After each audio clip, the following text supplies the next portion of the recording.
What's going on, guys? This is Empty Box. This is iRacing, where we're going to be replaying the RyanL83 Invitational from Saturday. Fun race. Very fun race.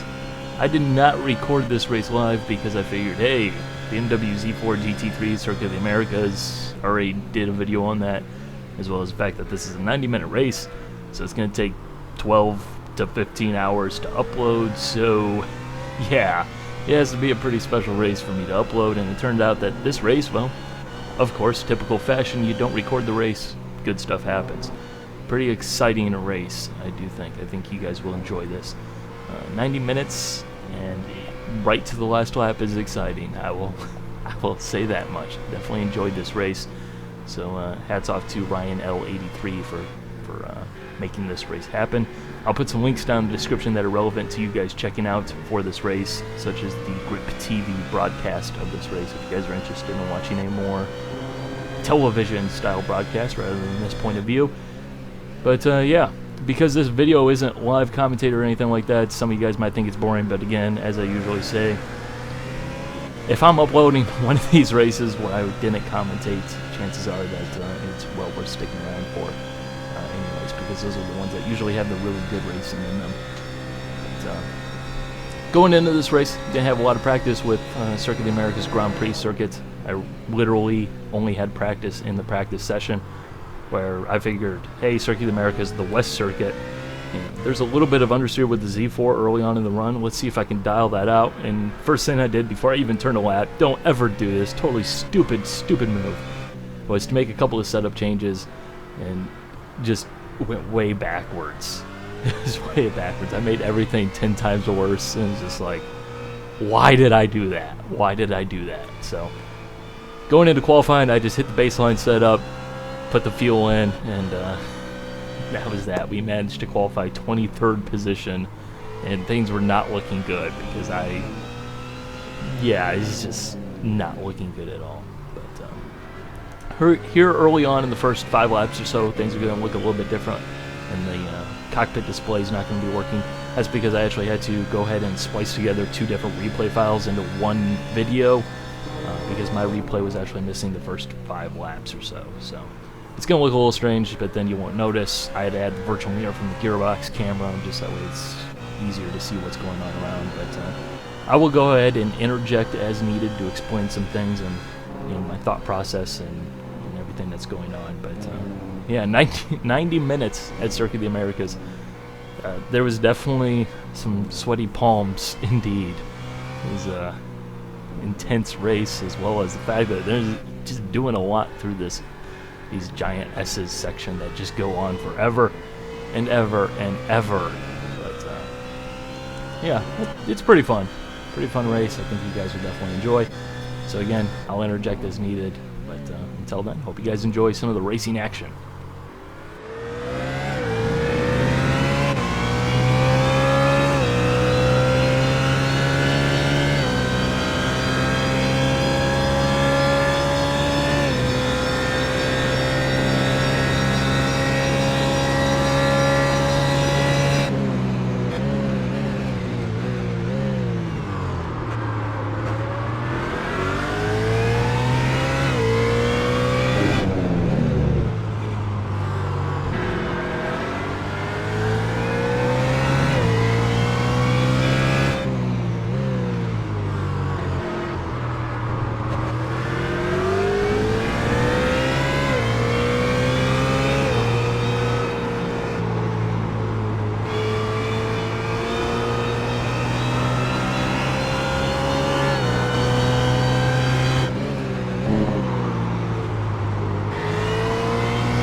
And just searching for more time, of course, I managed to take just ever so slightly too much, and we get a slowdown penalty, which means I basically have to pull over, put it in park, and wait. But that penalty clears up pretty quickly. And then, I'm not sure if this guy was just letting me back by because he felt sorry or because he got his own slowdown penalty, but we go back by that guy like nothing even happened. So, that's pretty interesting, and the chase is back on for this Team Pit Lanes guy who pretty much the entire first stint of this race, we're going to be nuking it out. So we're going to close down that gap and get back to the battle.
Now we're coming up to one of the more exciting sections of this race. I'm catching up to the car in front of us. The guy just spun out. He's probably faster than us. That's why he was probably in front of us. So we're going to have to keep our eyes peeled for him coming back to the pack. But there's this McLaren up ahead of the guy in front of me. I don't know if he just lost his pace or lost his concentration or something, but he's starting to come back to us, and really quickly, which means that we can't afford to stay behind this guy for too long. We need to get by this guy. If I get stuck behind the guy in the McLaren and the BMW in front of me gets by him, I'm going to be screwed because I know I have a little bit of pace on the guy in front of me right now, you know, as I've gained confidence throughout this race, but You can't afford to just sit behind a guy who's not as fast and has quite clearly been coming back through the field. But at the same time, I do know, just from experience, that the McLaren has a pit stop advantage because it has an extra large fuel tank. So he's probably going to play a factor later on in the race, but we can't stay behind him because he's effectively 10 seconds up the road, even if he is right on our front bumper. So we have got to get by this guy as quickly as possible. We cannot lose time.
With the BMW through and as slow as we went through the S's that time, I have to make my move now.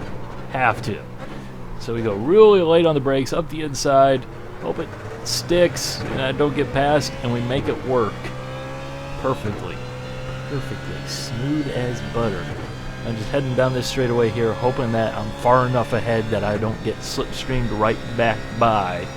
So I'm really prepared to hit the brakes really late.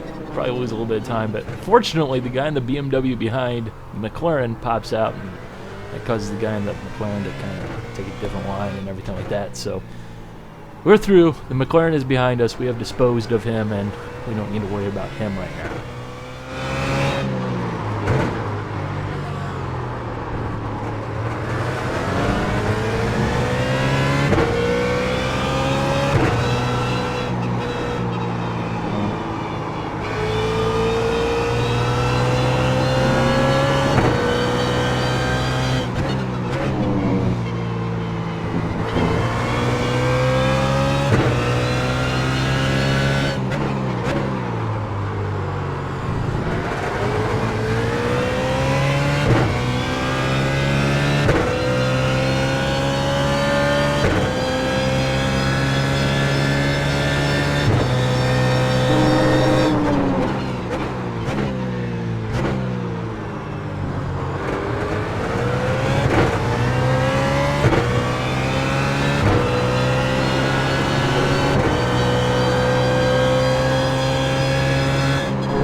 Here's a little tip if you're struggling at Circuit of the Americas. Rule number 1, don't hit those things. Yeah, by hitting that thing, the guy behind me essentially, I am powerless at this point, so I figure I'll just go ahead and leave the door open and hopefully get a good run off of the corner down the straightaway, use a little bit of slipstreaming magic, and gain my position in the next corner. That's the theory at least, but will it actually work?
And just like that, we lost 2 positions. This field was very tight, very competitive.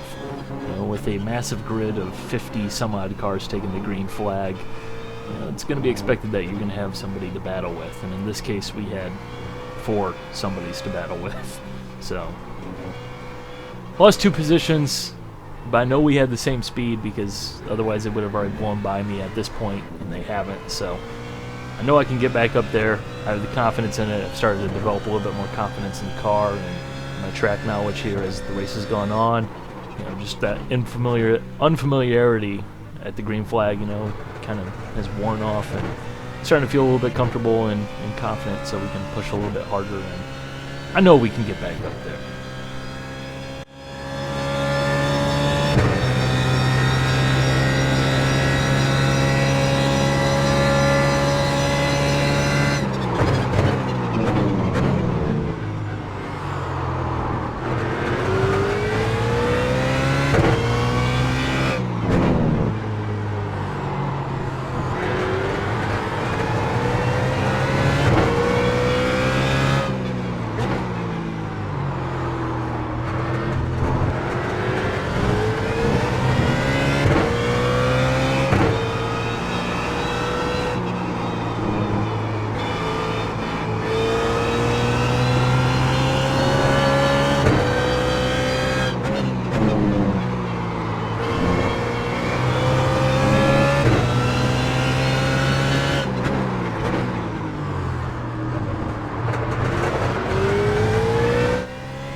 And for some reason, the guy in the black and green car just hit the brakes a little bit earlier than I was expecting. I don't know if he was maybe a little bit distracted by the guy in front of him spinning off. But I basically decided if I go ahead and brake at my normal spot, I'm going to run this guy over. So I'm going to have to go ahead and just chuck it up the inside. Geronimo! And it worked, fortunately. Thankfully he didn't turn in because it was a pretty borderline ambitious move. Those don't always work out, and you shouldn't always expect them to work out. That could have been very bad. But fortunately it works, and we're back up to where we were, back behind this guy in the pit lane's BMW. Once again, our old friend.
At this point, we're getting ready for pit stops. I see the guy in front of me peel off, and because of the fact that I don't know where the pit entrance line is, they have to be on the pit speed limiter, I figure, you know what, I might as well go ahead and pit now behind this guy. That way, if he gets busted for speeding, I know what he did wrong.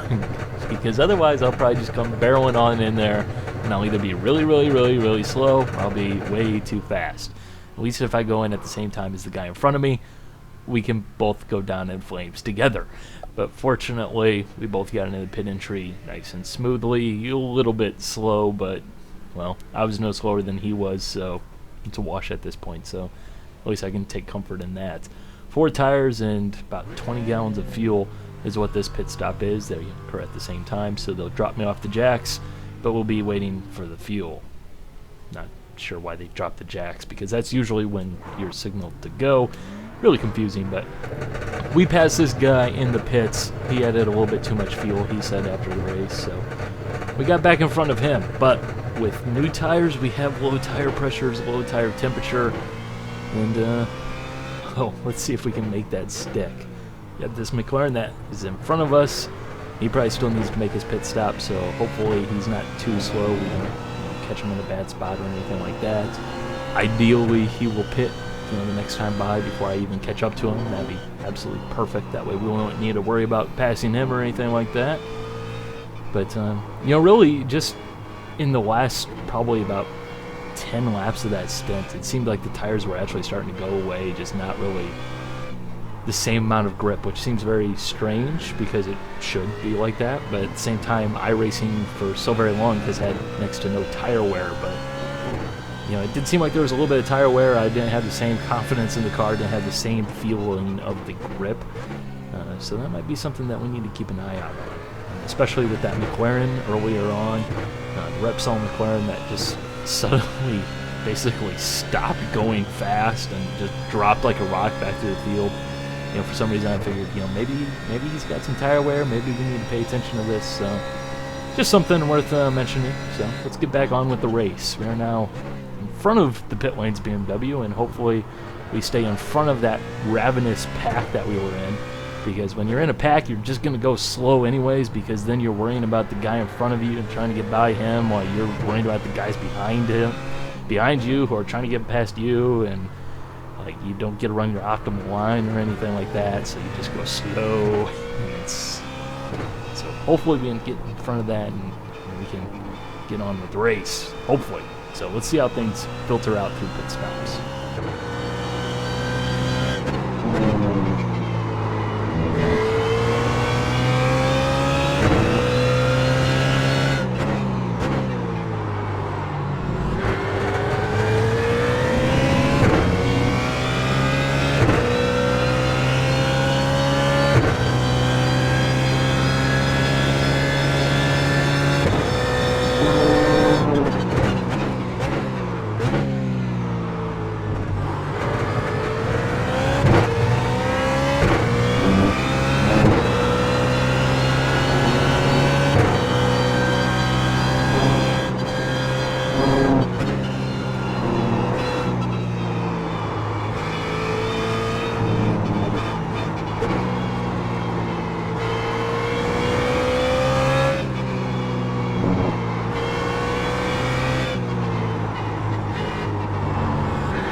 What follows here is one of the most intense moments of this race. I'm not gonna lie, my heart rate jumped through the roof massively. So this green and black car, he was further back in the ravenous pack that we had going. I was trying to leapfrog him through the turn 1 brake zone there, and I lock up, and now the pit lane's BMW's to my left, and got to stay in front of him. These have been some really poor out laps, so just got to stick with it, get the tires back up to temperature and pressure. And then this guy in the green and black BMW, I can't see him at all right now. I'm just thinking, if you rejoin that race like an idiot, I am going to be so mad right now. But fortunately, he kept it off track while he's gathering it back up. I was so worried that he was just going to cut back right on the racing line like a complete idiot and just take me out in tremendous fashion. It's like, whew, okay, we can breathe again. And missed the hairpin again. Yeah, I was struggling with that corner all race, and I knew it. It's good to know your limitations. Keep that in mind. It might be handy later on in the race. So we're now at the front of this pack, and we're not going any faster than we were. We weren't going any faster than the people behind us, and they're still back there lurking, ready to pounce. So just make sure you hit your marks and run smooth. Maybe not push as hard, but make sure you don't make that mistake that's going to open up the door. Because if you do, then, well, you're just going to lose more time than you're going to lose by not necessarily driving to the maximum of your abilities 100% of the time. It's kind of strange like that. You make a spin by yourself, it's 3 seconds. You make a spin by yourself and you get stuck behind 5 cars, it's 13 seconds. So it just kind of plays out a little bit differently. Still no sign of the McLaren that was having its issues, but we do know that it does have a little bit better fuel range, so got to keep your eyes out for that one. He might come out somewhere around us, so let's keep that in mind.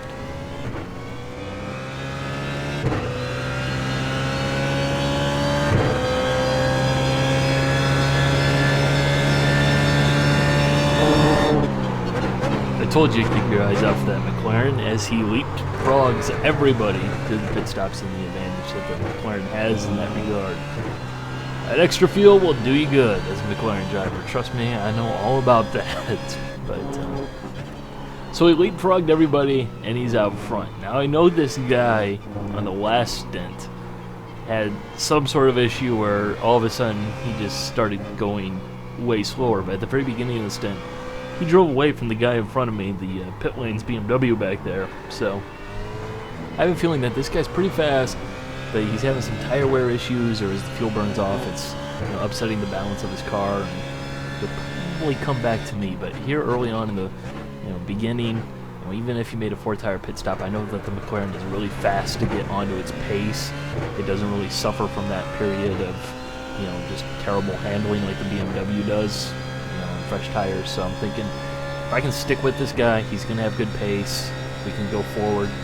I can use him as my rabbit, to chase down and get me away from the pack of cars behind me, in which case, don't need to worry about that, and maybe we can make up a couple more spots. Maybe we can catch the cars in front of us, which are about 10 seconds up the road right now at this point, with about 30 minutes left. So it's going to be a long shot, but I do notice that they are battling it out, not ahead of, or one car ahead of the guy in front of me. There's a battle going on for position. So I figure, if maybe they get battling and everything like that, we can catch up, because they're going to be going slower because they're duking it out. So the fight is still on, the chase is on to catch this McLaren guy. That is goal number 1 at this point.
Well, we have caught up to the McLaren. Passing him is not going to be easy, though. We've worked on the gap to the two cars in front of us fairly significantly. I believe it's down to around 5 seconds at this point, which there's only about 18-20 minutes left in this race. So it's going to be close. I'm just doing the math every time we go down the straightaway, figuring out, are we going to pass him? Are we going to be able to catch up to him? You know, how is this going to work out? Because I'm thinking, you know, last couple of laps, those guys are going to start to battle it out even harder, so they're going to slow down even more. So I'm figuring, you know what? Let's not race this guy right now in this McLaren. Let's just kind of chill out behind him, keep our tires cool, not do anything too radical or get too ahead of ourselves. Just keep the car in one piece at this point. We'll get there if we just keep it together, or alternatively, if we're not going to make it, I'll know ahead of time, in which case I can turn my speed back up a little bit. And I figured this guy in the McLaren, earlier on in the last stint, he had some tire issues, it seemed like, so he's probably going to come back to me anyways. So let's just play it calm and let the race come to us.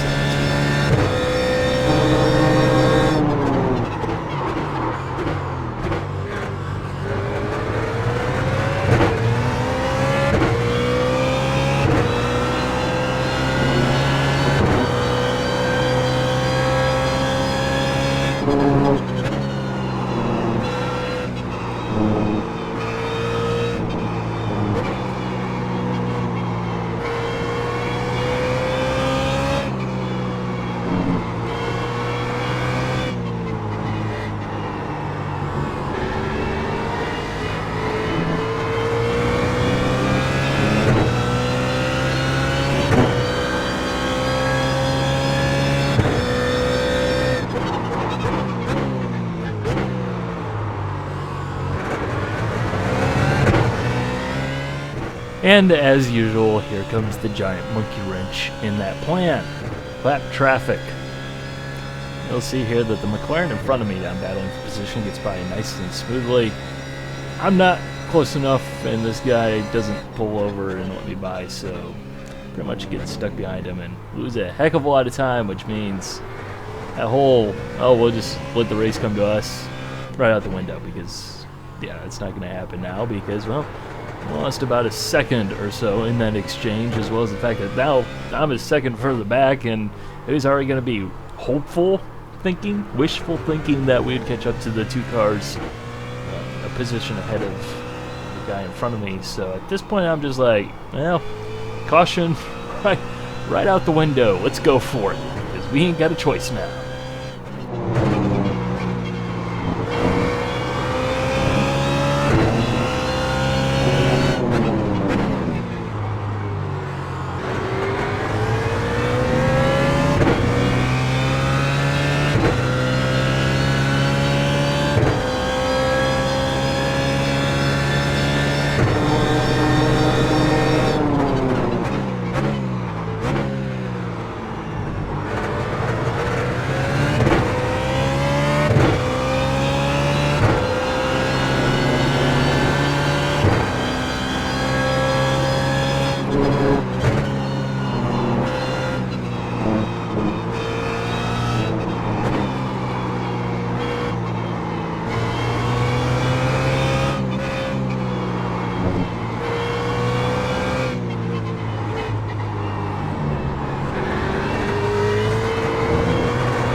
and smoothly past the lap traffic. Now at this point you might have noticed that there's a bright pink BMW in my rearview mirrors that kind of appeared out of nowhere.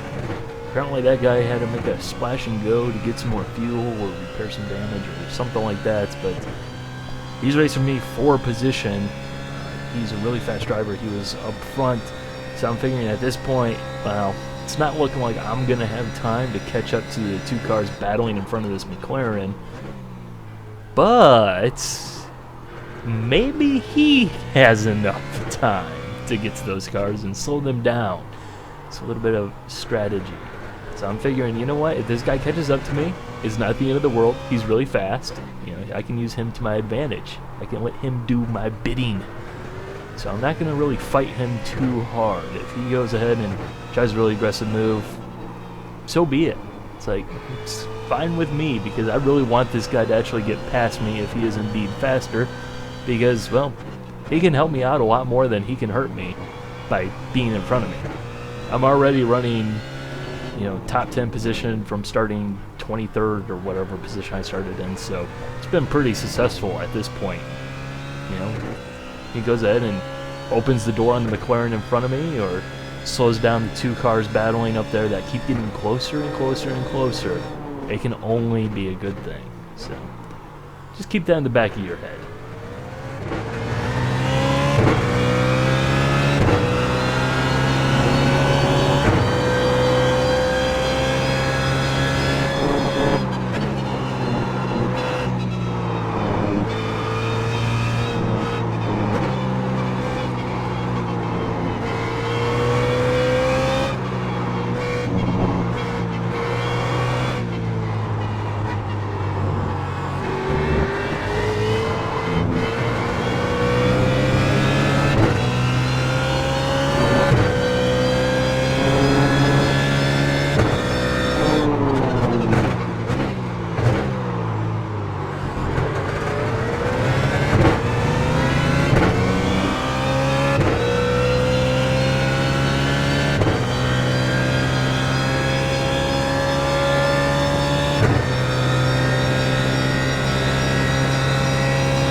Little secret of something that you don't know.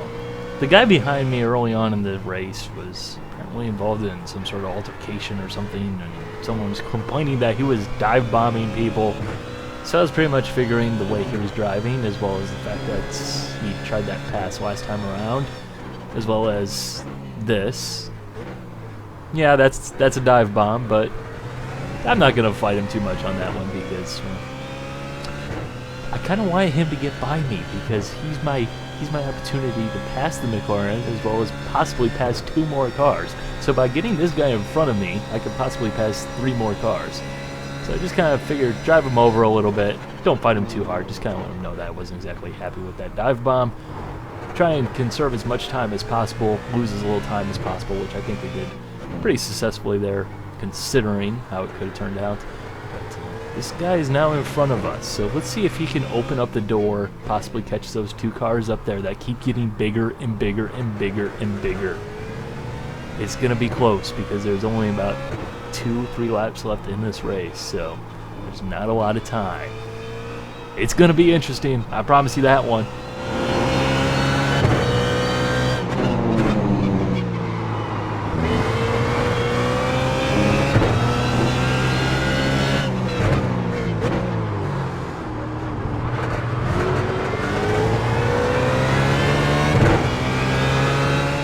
And just like that, the door was opened, and I walked on through it. He just basically jumped right in front of the McLaren and hit the brakes in a very dick move, if you ask me. But then again, I was starting to kind of expect it from this guy and thinking, well, hey, you know what? He's done that to the...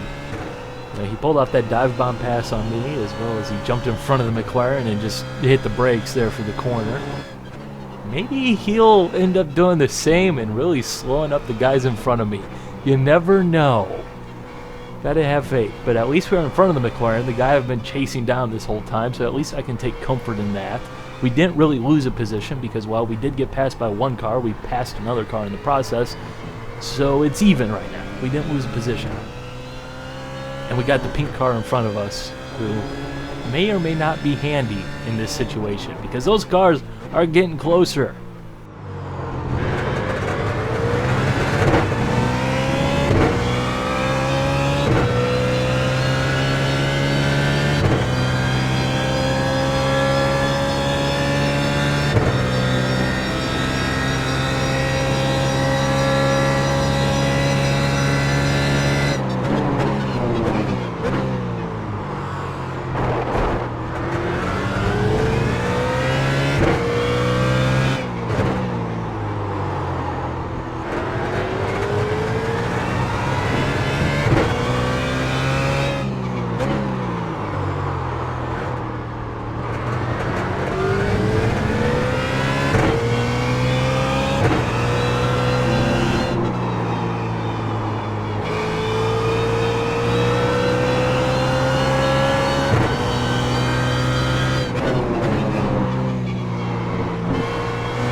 Called it!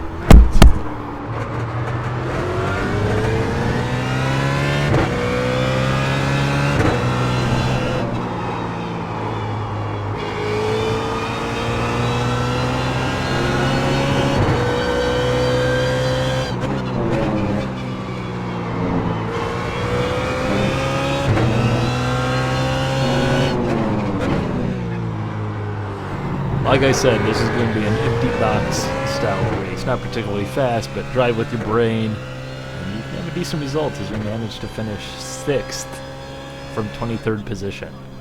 I will take that every single day, especially seeing how bad my practice went for this race. I mean, it was bad. So, hope you guys enjoyed. Bye-bye.